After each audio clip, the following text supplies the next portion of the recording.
Hello everyone, आज हम लोग पढ़ेंगे क्लास 8 का जो चैप्टर है सेल।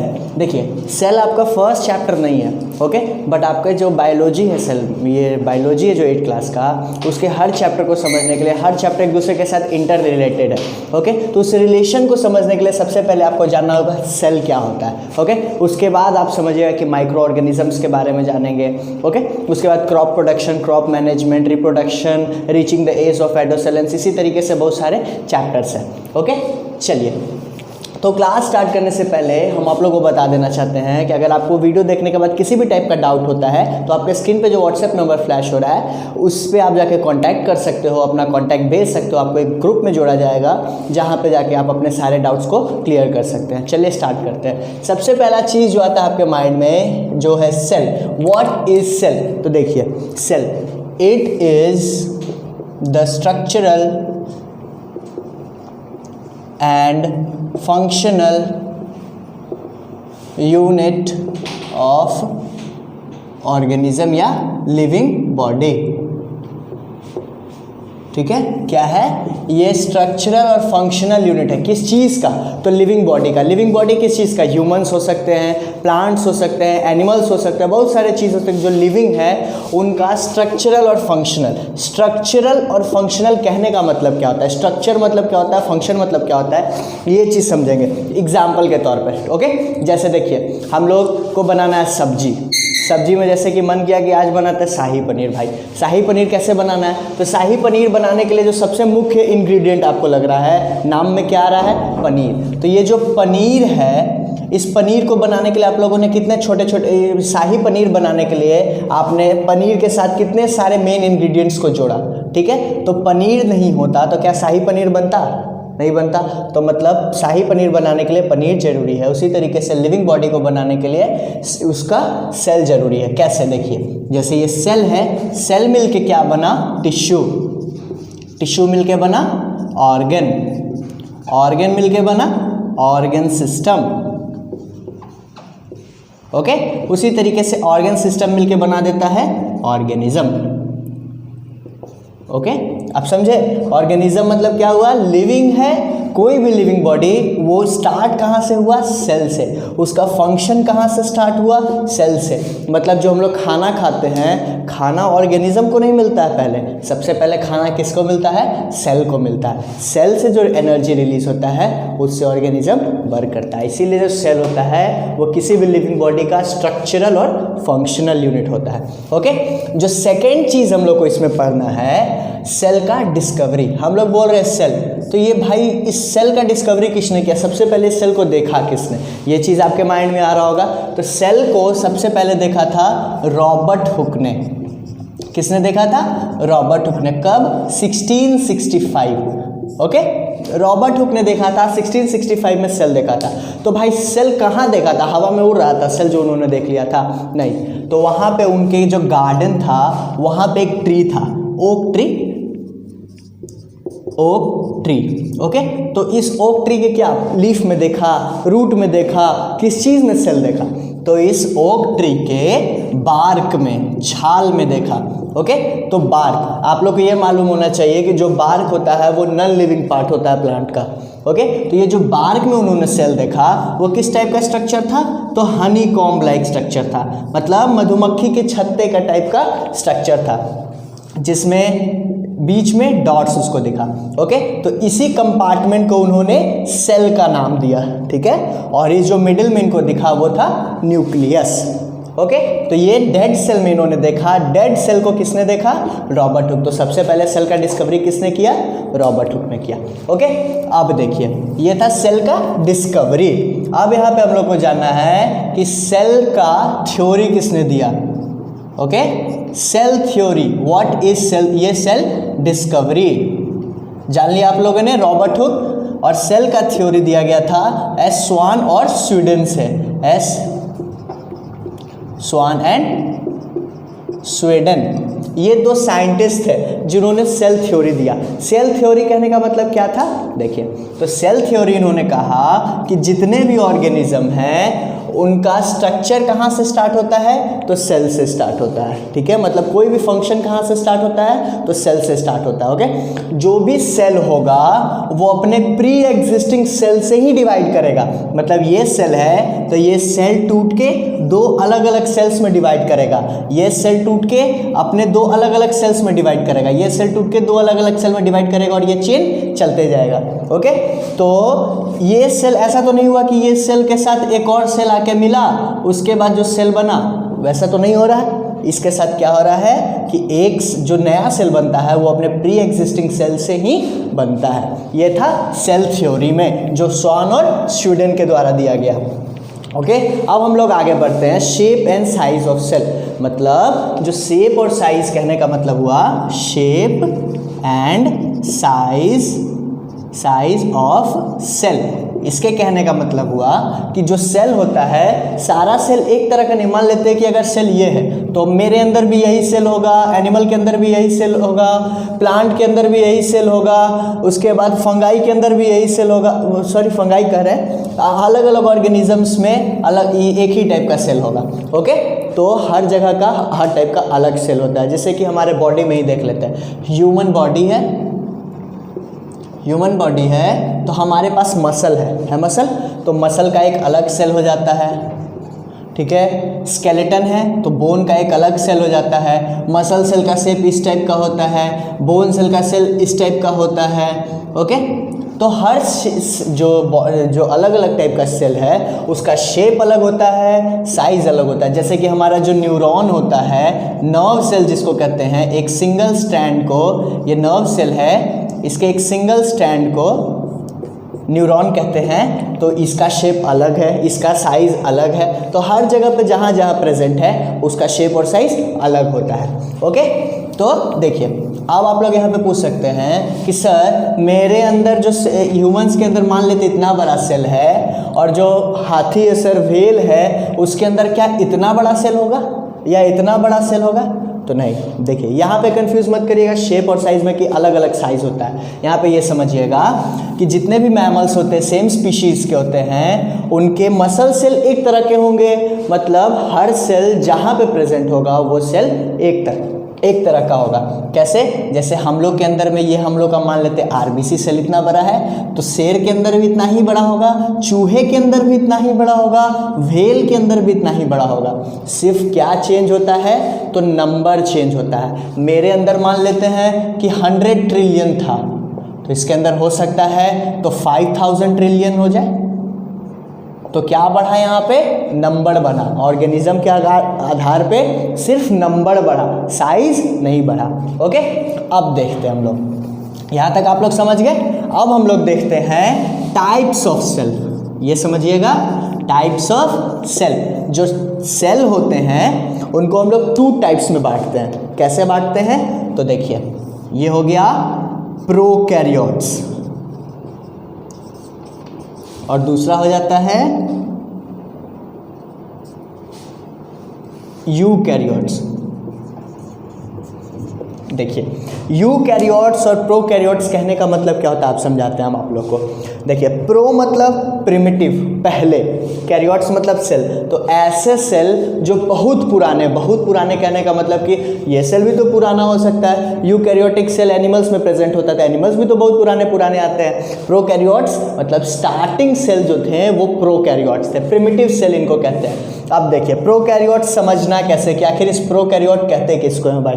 तो देखिए, जैसे ये सेल है, हम लोग का बॉडी है, हम लोग के बॉडी के अंदर हार्ट यहाँ पे है, स्टमक यहाँ पे है, ठीक है, लीवर यहाँ पे है। तो ये सारा चीज़, ये तो नहीं है ना कि लीवर अपना अपर लेयर खोल दिया, लीवर ऐसे नाच रहा है, स्टमक यहाँ घूम रहा है, उसी तरीके से सब यहाँ वहाँ घूम रहा है, ऐसा तो नहीं है। सब एक जगह पे बाउंडेड है, मतलब एक मेम्ब्रेन से सब अपने जगह पे बाउंडेड है। उसी तरीके से हमारे सेल के अंदर होता है। सेल के अंदर जो सेल पार्ट्स होते हैं वो अगर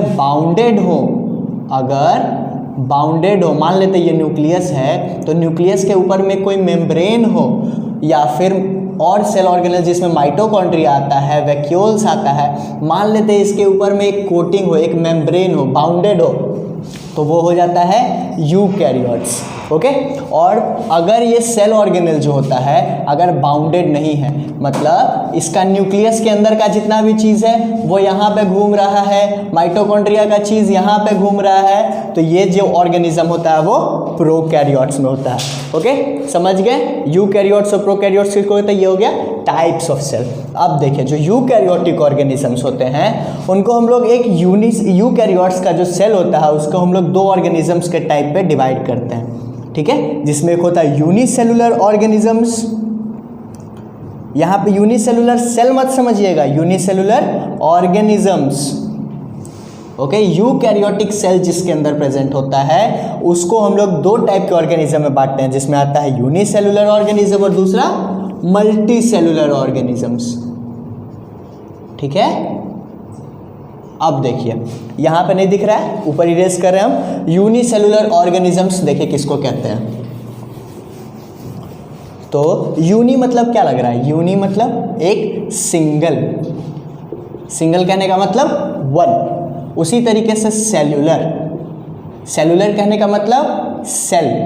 ओके, तो ऐसा ऑर्गेनिज्म जो एक सिंगल सेल से बना हुआ हो, मतलब those organism made of single cell, उसको हम लोग क्या कहते हैं?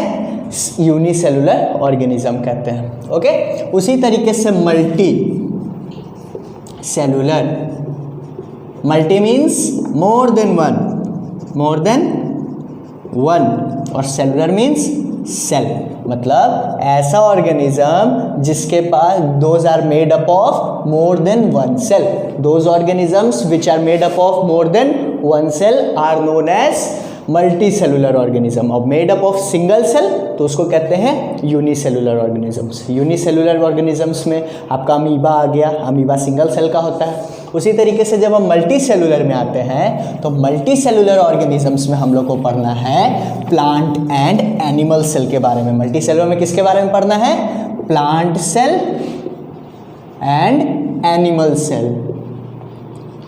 ओके, तो प्लांट सेल और एनिमल सेल, सेल दोनों मल्टी सेलुलर ही हैं, लेकिन इसमें कुछ डिफरेंस है, वो हम आपको एक फिगर के द्वारा बताते हैं। वो हम तो यहाँ देखते हैं ये प्लांट सेल और एनिमल सेल है, इसका डिफरेंस हम लोग फिगर के द्वारा समझते हैं, उसके बाद इसके बारे में पढ़ना स्टार्ट करेंगे।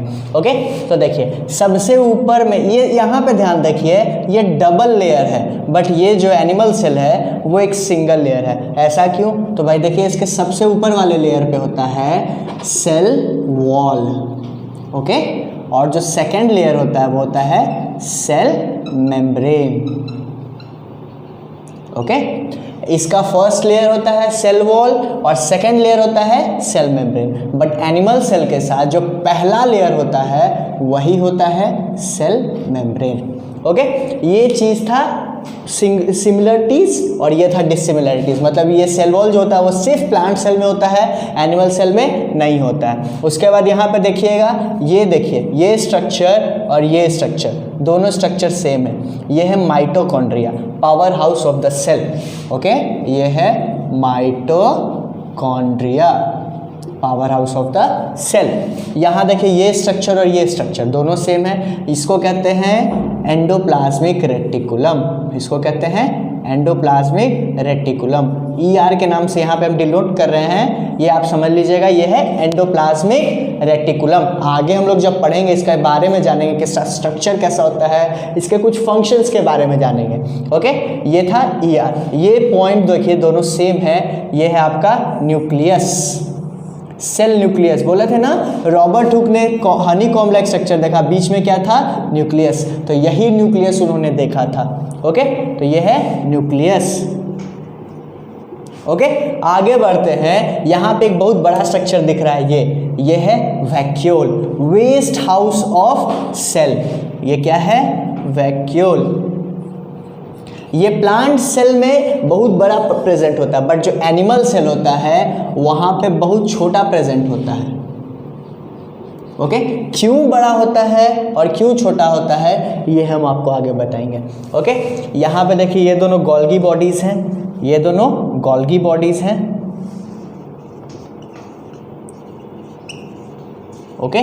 यहाँ पे एक चीज़ ज़्यादा होता है, वो होता है लाइजोसोम, ठीक है। लाइजोसोम एनिमल सेल में प्रेजेंट होता है बट प्लांट सेल में प्रेजेंट नहीं होता है, ओके। उसी तरीके से प्लांट सेल में एक चीज़ एक्स्ट्रा प्रेजेंट होता है प्लास्टिड, बट वो एनिमल सेल में एब्सेंट होता है, ओके।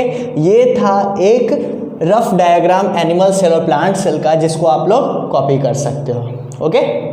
यहाँ पे देखिए एक चीज़ एक्स्ट्रा हम भूल गए आपको बताना, ये जो डॉटेड स्ट्रक्चर आप देख रहे हो, ओके, ये डॉटेड स्ट्रक्चर प्लांट सेल और एनिमल सेल दोनों में प्रेजेंट होता है, जिसमें सारे सेल ऑर्गेनल्स प्रेजेंट होते हैं। इसको हम लोग कहते हैं साइटोप्लाज्म, ओके। ये हो गया साइटोप्लाज्म। इस पूरे एरिया को, जो इंटरनल एरिया होता है उसमें होता है साइटोप्लाज्म, जिसमें हर टाइप के सेल ऑर्गेनल्स फ्लो करते हैं, ओके। उसी तरीके से देखिए यहाँ पे एक थ्रेड लाइक स्ट्रक्चर है, यहाँ पे भी एक थ्रेड लाइक स्ट्रक्चर है। दोनों को हम लोग कहते हैं क्रोमैटिन मटेरियल। ये जेनेटिक मटेरियल होता है, जो हम लोग न्यूक्लियस जब पढ़ेंगे तो वहाँ पर थोड़ा सा आपको पता चलेगा। जब आप हायर क्लासेस में जाओगे तब आपको पता चलेगा कि क्रोमोसोम का क्या फंक्शन होता है, ओके। उसी तरीके से ये देखिए न्यूक्लियस के अंदर न्यूक्लियोलस होता है, और न्यूक्लियस के अंदर भी अपना खुद का एक प्लाज्म होता है, मतलब लिक्विड होता है, उसका नाम है न्यूक्लियोप्लाज्म। न्यूक्लियस के अंदर जो प्रेजेंट होता है उसका नाम क्या है, देखिए न्यूक्लियोप्लाज्म, ओके। तो ये थे कुछ सेल ऑर्गेनल्स जो हम लोग को प्लांट सेल और एनिमल सेल के बारे में पढ़ना है, जिसके बारे में हम लोग उसका बारे में जानेंगे, उसके कुछ फंक्शंस जानेंगे। चलिए स्टूडेंट्स, तो अब हम लोग जानते हैं आगे जो सेल ऑर्गेनल्स का हम लोग नाम लिखे थे उसके बारे में जानते हैं। जो सबसे पहला नाम हम लोगों ने लिखा था वो था सेल वॉल, जो सेकेंड वॉल लिखा था हम लोगों ने वो था सेल मेम्ब्रेन, ओके। नेक्स्ट बढ़ते हैं हम लोग आगे, तो वो था साइटोप्लाज्म, जिसमें हम लोग अभी पढ़ेंगे। साइटोप्लाज्म के अंदर ही कुछ ऑर्गेनल्स आते हैं, जिसमें से देखिए साइटोप्लाज्म हो गया, उसमें आपका आता है साइटोसोल, जो लिक्विड के बारे में हम आप लोगों को बता रहे थे, सेल ऑर्गेनल्स, ओके। तो ये चीज़ें होते हैं एक सेल के अंदर, ओके। तो हम लोग सबसे पहले सेल ऑर्गेनल्स में देखिए, सेल ऑर्गेनल्स में हम लोग को पढ़ना है एंडोप्लाज्मिक रेटिकुलम,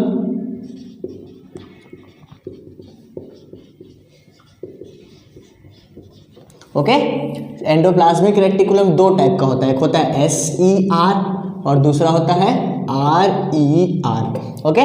सेल ऑर्गेनल पहला एंडोप्लाज्मिक रेटिकुलम, आगे बढ़ते हैं तो फिर न्यूक्लियस के बारे में पढ़ेंगे, उसके आगे बढ़ते हैं तो माइटोकॉन्ड्रिया के बारे में पढ़ेंगे, उसके आगे बढ़ेंगे तो हम लोग गोल्गी बॉडीज के बारे में पढ़ेंगे,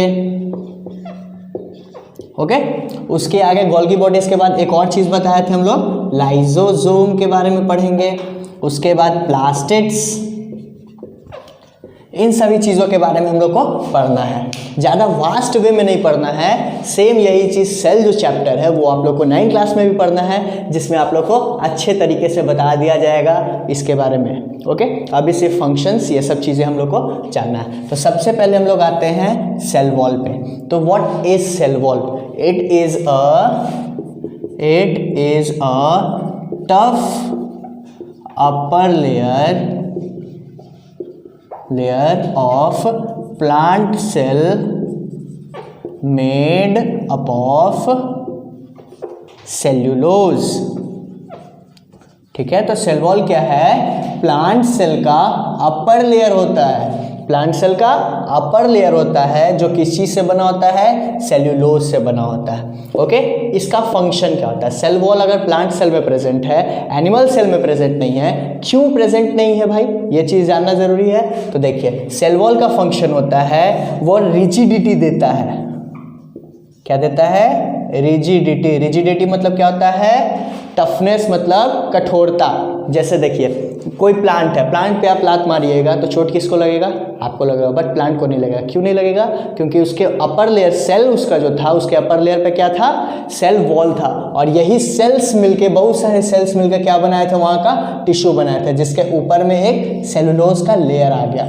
वही सेलुलोज का लेयर उसके ऊपर में जो था बार्क बन जाता है, वही बार्क सबसे हार्ड होता है, ओके। उसी तरीके से अब देखिए इसका क्या और फंक्शन होता है? इसका फंक्शन होता है ये पैथोजेंस मतलब germs, outer foreign body cell को छोड़, सेल भी एक टाइप का माइक्रो ऑर्गेनिज्म है, तो सेल आगे जो सेल के जैसे ही और भी बहुत सारे माइक्रो ऑर्गेनिजम्स हैं, तो उसमें कुछ आते हैं फॉरेन बॉडीज जो होते हैं पैथोजेंस, जो हार्मफुल होते हैं, ठीक है। तो इस पैथोजेन से सेल को कौन बचाता है, प्लांट सेल को, तो सेल वॉल बचाता है। ये प्लांट सेल को क्या देता है, सपोर्ट देता है और एंड फ्रेम देता है।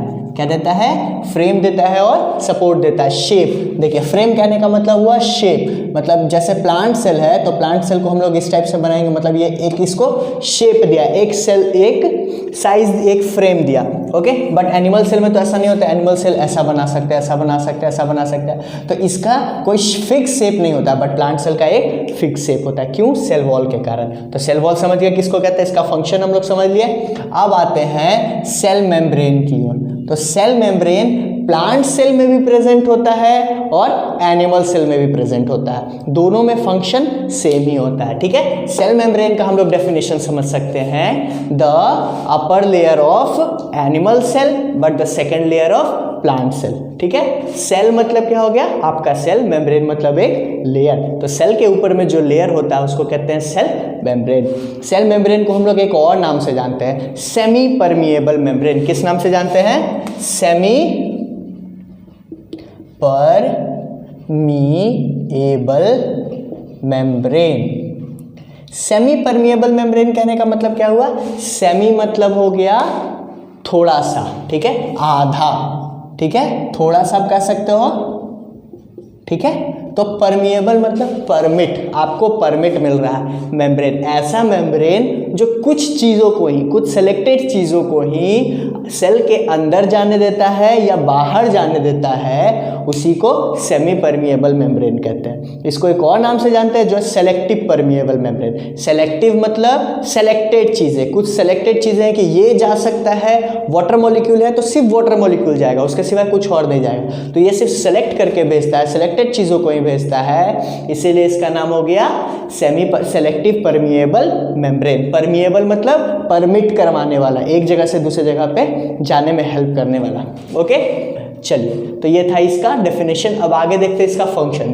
तो सेल मेम्ब्रेन का function same to same cell wall के जैसा है, जैसा सेल वॉल का प्लांट सेल में है, सेल मेम्ब्रेन का एनिमल सेल में है। देखिए कैसे, सेल मेम्ब्रेन में भी ये आउटर पैथोजन से बचाता है, ठीक है। सेल मेम्ब्रेन सेल को आउटर पैथोजन से बचाता है, ठीक है। ये एक लिंक का काम करता है, सेल एक सेल से दूसरे सेल के बीच में या फिर बाहरी सराउंडिंग से एक सेल के बीच में, ठीक है। क्या करता है, ये एक दूसरे के बीच में एक मेम्ब्रेन का काम करता है, ठीक है। चलिए, तो जो नेक्स्ट चीज़ हम लोग अगले क्लास में पढ़ेंगे वो होगा साइटोप्लाज्म, जिसमें आपका आएगा साइटोसोल, सेल ऑर्गेनेल्स के बारे में हम लोग नेक्स्ट क्लास में जानेंगे। तब तक अगर आपको कोई दिक्कत होता है तो हमसे कांटेक्ट करिए। Thank you.